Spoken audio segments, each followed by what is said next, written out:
kulanti wacan oo wanaagsan daawadayaal kusoo dhawaada barnaamij wareedkeena qodobada aad daawan doontaanna waxaa qayb ka noqonaya sirdoonka Somaliland oo toogtay xubno laga shakiyay in ay ku socdeen qatar sirdoon iyo sidoo kale dhaqdhaqaaqyo halis ah oo Somaliland ka dhana.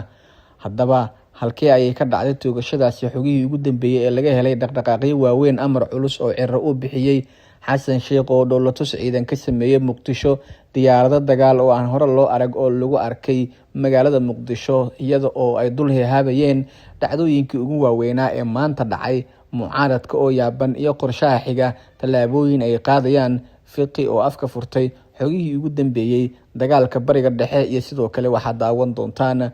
waxa ka soo kordhay wadahadaladii u socday Mareykanka iyo Iran Israel qorshaha ay damacsan tahay aqbaraad kale balse marka hore si aan faafahinta guud galno waxaan ka dalbanayaa in muuqaalka aad noo share gareyso like saarto meel fog gaarsii qayb ka noqo saaxiibada nagu xiran ee hela xogaha xasaasiga ah iyo warbixinada halkan aynu ku soo gudbino adiga oo rukumanaya barteena YouTube channel sidoo kale furo gambaleelka digniinta aragtiyada qaybta hoose faalada ama commentiga inoogu reeba adigoo jooga gurigaaga iyo goobtaada ganacsi adigii ubadkaaga si sahlan ku barta quraanka kariimka markasul ihsaan online waxay diyaar la tahay barashada quraanka kariimka iyo shareecada islaamka 24 saac markaskan waxaa diyaar idinkugu ah macallimiin isugu jira rag iyo dumar xeel dheeryaal ay madrasadooda ka aflaxeen arday fara badan oo ku sugan gudaha dalka iyo dibadiisa si aad uga faa'iideysato fursadan qaaliga ah fadlan la xiriir lambarada shaashada kaga muuqda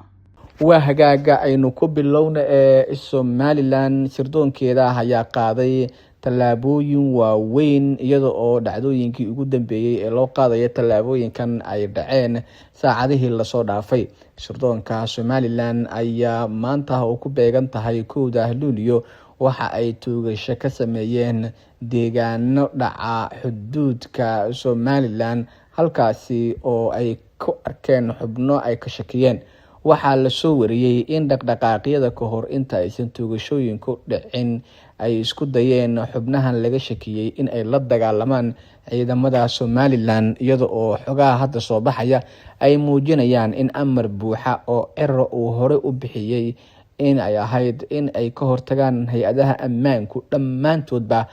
qof kasta oo ay u arkaan qatar Somaliland ku soo socota iyo halis weyn oo ay markaasi wajihi karaan dhinacyadan sida gaarka ah u qorsheynaya weerar ka dhan ah Somaliland iyada oo waliba hadda la helayo tallaabooyinkii ugu dambeeyay ee loo qaadayo arrimihii saacadihii la soo dhaafay doodaha badan ay ka taagnaayeen iyo dhaqdhaqaaqyadan xoogan ee sida gaarka hadda diiradda loogu saarayo tallaabooyinka qaarkood in lagu dardargeliyo.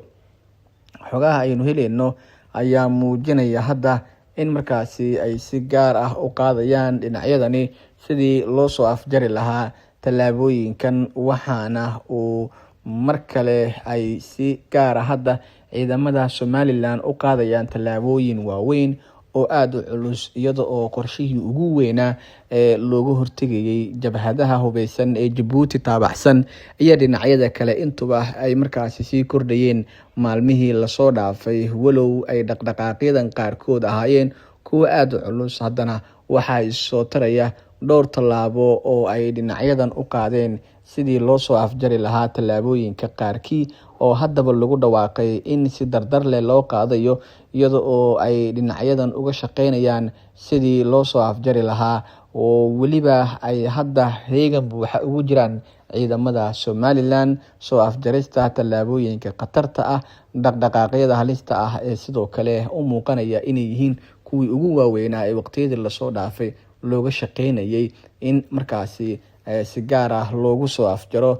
maleeshiyaad ka hubeysan iyo qataraha ay xambaarsan yihiin ayaana hadda sii xoogeystay iyada oo waliba Somaliland ay ka shaqeynayaan tallaabooyinkii ugu dambeeyay iyo dhaqdhaqaaqyadii ugu waaweynaa oo ay si gaar ah hadda xooga u saarayaan iyadoo ay u muuqato in ciidankii ugu badnaa heegan la geliyay ayaa haddana waxa ay toogashadani ka dhacday xuduudka gobolka Awdal iyo dhaqdhaqaaqyada goobaha ay ka wadeen dhinacyada ay Somaliland sida gaarka hadda isku hayeen jabhadaha hubeysan ee Djibouti ka amar qaata ama taabacsan iyo dhinacyada kale ee sida gaarka durbaba uga shaqeysiinayay tallaabooyinkan waaweyn, waxaana la rumaysan yahay markan in si gaar ah loo qaadayo oo ay sidoo kale tani ka dhigan tahay tallaabo aada u culus oo ay kusoo afjarayaan dhinacyadii ugu dambeeyey qorshayaashan xasaasiga ah ee weliba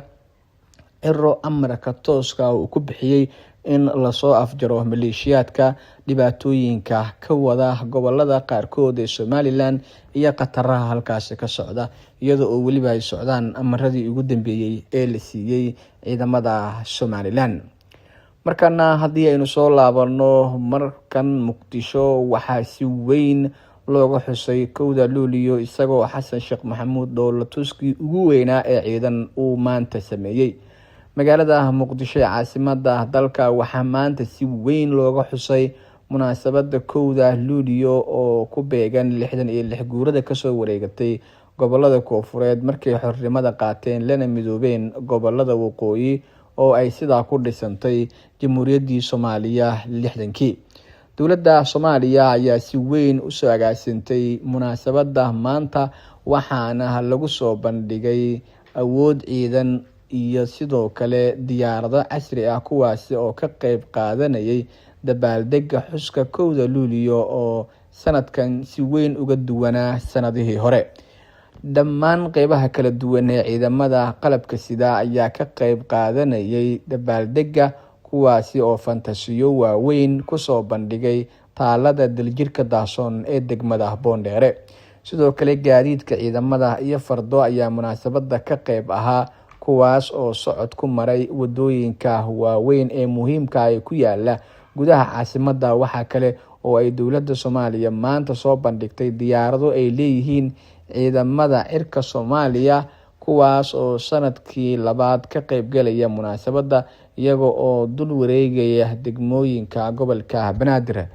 Waxaa madaxda dalka oo ay ugu horeeyaan Xasan Sheekh Maxamuud iyo Xamse Barre ay goobjoog ka ahaayeen dabaaldega, iyaga oo sheedka sare kala socday bandhig ay sameynayeen ciidamada qalabka sida ee loo diyaariyey ka qaybgalka munaasabadaha. Sidoo kale qaar ka mid ah wasaaradaha ayaa shaqaalahoodu ay ka qaybgalayeen, waxaana lagu soo bandhigayay waxqabadka wasaaradahaasi qaarkood, iyada oo weliba la muujiyey tallaabooyinkii ugu waaweynaa ee ciidamada dowladdu ay qaadeen waqtiyadii ugu dambeeyey, diyaar garowga lagu bixiyey, sida loo soo agaasimay iyo sidoo kale qorshaha oo waqti badan uu ku baxay.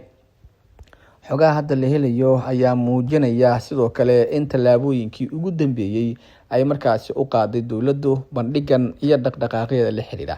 Diyaaradaha dagaalka ee Turkiga uu farsameeyo ama uu leeyahay ayaa ka soo muuqday fagaarayaasha, waxaana gaar ahaan kuwa F-16 loo yaqaano Soomaaliya loogu deeqay maanta loo soo kiciyey, iyaga oo si weyn uga qayb qaatay dabaaldega xuska 1 Luulyo. Waxaana ay markaasi diyaaradahan oo ay leeyihiin ciidamada cirka Soomaaliya qaarkood ay dowlatus ku soo bandhigeen hawada Muqdisho, iyada oo ay markaasi xambaarsanayeen calanka buluuga ee Soomaaliya iyo fariimo wacyigelin ah oo ku aadan maalmaha xorriyadda. Saraakiil dhalinyaro ah oo Soomaaliyeed oo loo tababaray kaxaynta diyaaradaha ayaa fuliyey howlgalka. Waxaa sidoo kale bandhigooda daawanayay madaxda qaranka ee ugu horeeyay madaxweynaha Soomaaliya Xasan Sheekh Maxamuud, ra'iisul wasaaraha dalka Xamse Cabdi Barre iyo sidoo kale mas'uuliyiinta kale ee dowladda. Shacab aad u tiro badan oo tagay daljirka Dahsoon iyo marti kale oo dowlado shisheeye ah oo lagu casumay ka qayb qaadashada tallaabooyinkaasi ugu dambeeyey. Waxaana sidoo kale dowlatuska qayb ka ahaa ciidamada qalabka sida, kuwaasi oo fantasiyo waaweyn kusoo bandhigay taalada daljirka Dahsoon. Waxaana ay bandhiga ka qayb qaadanayeen baabuurta gaashaaman ee ciidanka iyo fardo oo iyana socod ku mareeyay qaybo kale oo ka mid ah gudaha magaalada Muqdisho, taasi oo tallaabooyin waaweyn ay u qaadeen dhinacyadan. Si gaar ahna dowladdu ay munaasabadan ugu soo muujisay. Xasan Sheekh Maxamuud ayaa dowlatuskii ugu weynaa ku sameeyey magaalada Muqdisho, iyadoo mucaaradku weli ay cabashooyin muujinayaan, tabashadooduna ay tahay mid halkeedii ah.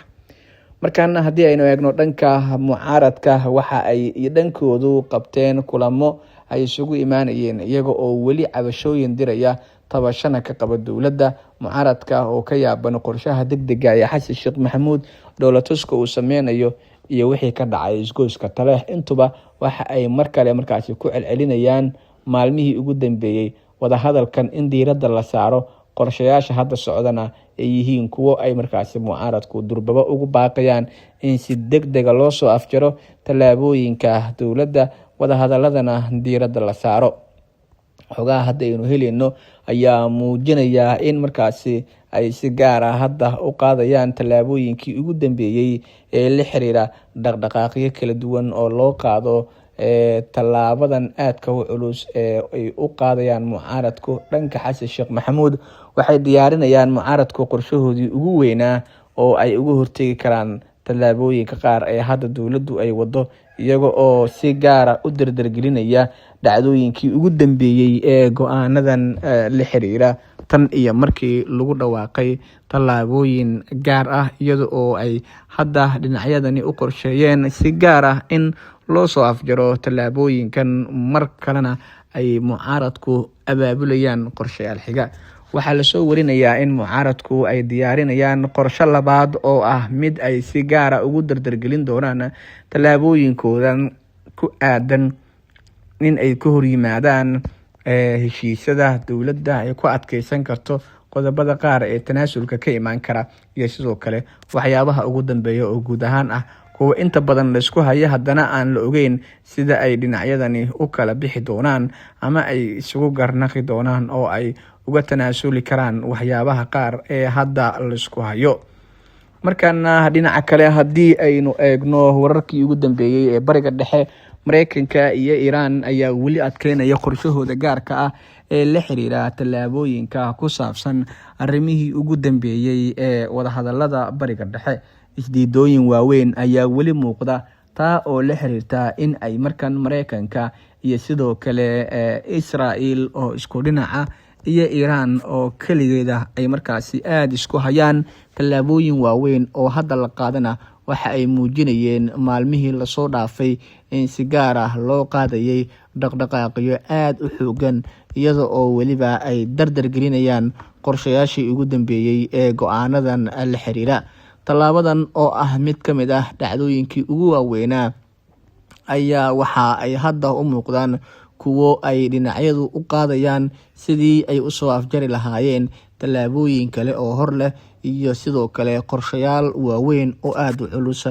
waxaana Mareykanka iyo dowladaha kale ee taageerada bixinayay ay markaasi si gaar ah hadda u taageerayaan keliya Israel, iyada oo la ogaaday in dowladaha reer galbeedka qaarkood oo Mareykanka ku taageeri waaya qorshahan inay isugu dhaceen, sidoo kalena aad ay u kala fogaadeen dhinacyadani. waana midda ay sida gaarka hadda ugu qaadayeen tallaabooyinkii ugu dambeeyay ee la xiriira dhaqdhaqaaqyo waaweyn. Iran ayaa dhankooda ku adkeysanaya weli inaysan marnaba gorgortan ka geli doonin dhaqdhaqaaqyada la xiriira tallaabooyinka wadahadalka iyo sidoo kale arrimaha nuclear-ka oo aysan cidna kala gorgortameynin, taasi oo sii adkeynaysa qorshahooda gaarka ah ee arrimahan la xiriirta.